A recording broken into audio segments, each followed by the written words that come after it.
నమస్తే అండి. ఈరోజు పాల తలికలు తయారు చేసుకోవడం చూద్దాం. ఈ పాల తలికలకి మూకుడిని అయితే వాడుతున్నాను నేను. ఇదైతే మా అమ్మ నాకు ఇచ్చింది. అప్పటి నుంచి ఇది నా దగ్గరే ఉంది. దీంతో మంచిగా బారుగా వస్తే బాగుంటాయి. రైస్ అయితే ముందే కడిగి హాఫ్ అన్ అవర్ నుంచి నానబెట్టానండి. తడిపాను. వాటర్ వేసుకొని కొంచెం లైట్గా సాల్ట్ వేసుకొని మెత్తగా పిసికి సాఫ్ట్గా చేసి దాని మీద అయితే ఒక మూత పెట్టేసి ఒక హాఫ్ అన్ అవర్ అలా వదిలేసాను. చూసారు కదా, ఇట్లా ఉంటుందండి. నీట్గా దీన్ని పక్కన పెట్టుకోండి. తర్వాత దీంతో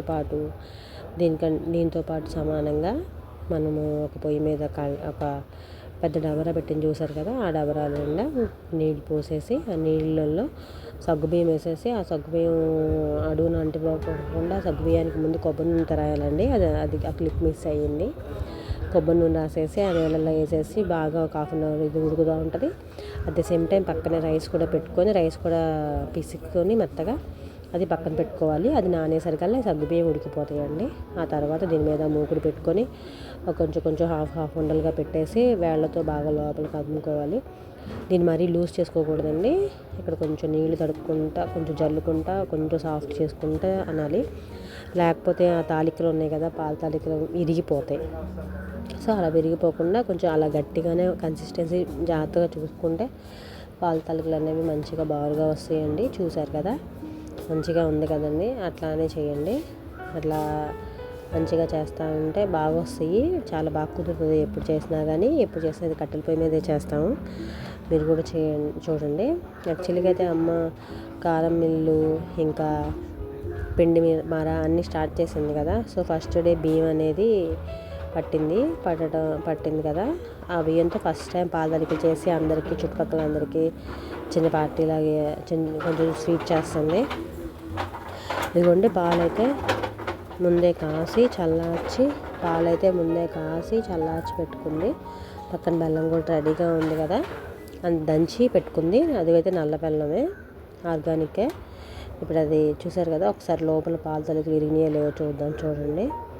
మంచిగా బారుగా నీట్గా చూడండి, బారుగా చక్కగా వచ్చినాయి కదా.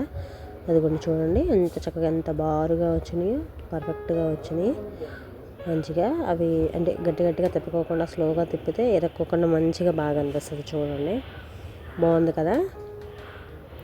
మీరు కూడా ట్రై చేయండి. పాల తాలికలు మూకుడు పెట్టుకొని వాడండి, బాగా వస్తాయి. కొంతమందికి రాని వాళ్ళు ఏంటంటే చేతితో బారుగా చేసేస్తారు. దానికంటే ఇది అన్నీ ఈవెన్గా వస్తుంది కదా, మంచిగా ఈవెన్గా వస్తాయి. చాలామంది చూస్తున్నారు కానీ సబ్స్క్రైబ్ చేయట్లేదండి. మీరు సబ్స్క్రైబ్ చేసి లైక్ చేస్తే అది ఇంకొంతమందికి చూపిస్తుంది కదా. కొంచెం సబ్స్క్రైబ్ చేసుకోండి. చూసేవాళ్ళు ఎవరైతే నా వీడియోస్ని ఎవరైతే ఫాలో అవుతున్నారో చూడండి. తర్వాత దంచి పెట్టుకున్న బెల్లాన్ని వేసేసాను. బెల్లం వేసాను కదండి, ఒకసారి తిప్పుకుందాం. తిప్పుకునేటప్పుడు జాగ్రత్తగా తిప్పుకోవాలండి, లేకపోతే అవి ఊరికనే ఇరిగిపోతాయి. సెన్సిటివ్గా ఉంటాయి కదా, ఇరిగిపోతాయండి. చూడండి, బెల్లం ఇంకా కరగలేదు, కరుగుతుంది.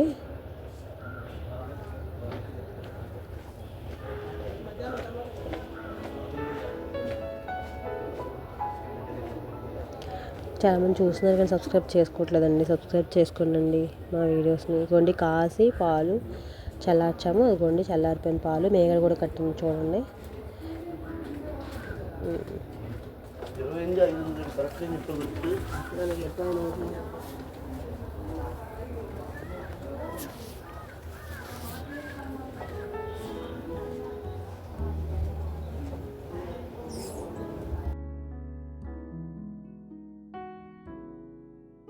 అలాగే ఒక 2 నిమిషాల సేపు బాగా మెత్తగా ఉడుకుతాయండి. పాలు బెల్లం అన్నీ పడతాయి. దించిపోయే ముందు ఉప్పు వేసుకోవాలి. ఒక పావు గంట సేపు ఉడకనిద్దామండి. మంచిగా ఉడుకుతుంది. ఎవరైతే చూస్తున్నారో మా ఛానల్ సబ్స్క్రైబ్ చేసుకోండి. 2 నిమిషాలు అయిపోయిందండి. ఇప్పుడు ఒకసారి వేసుకొని చూద్దాం. చూడండి, చాలా బాగా కుదిరిందండి. వేడిగా ఉంది, చాలా బాగుంది. మీరు కూడా ట్రై చేయండి. Bye. Please subscribe for more videos. Thank you. We visit again.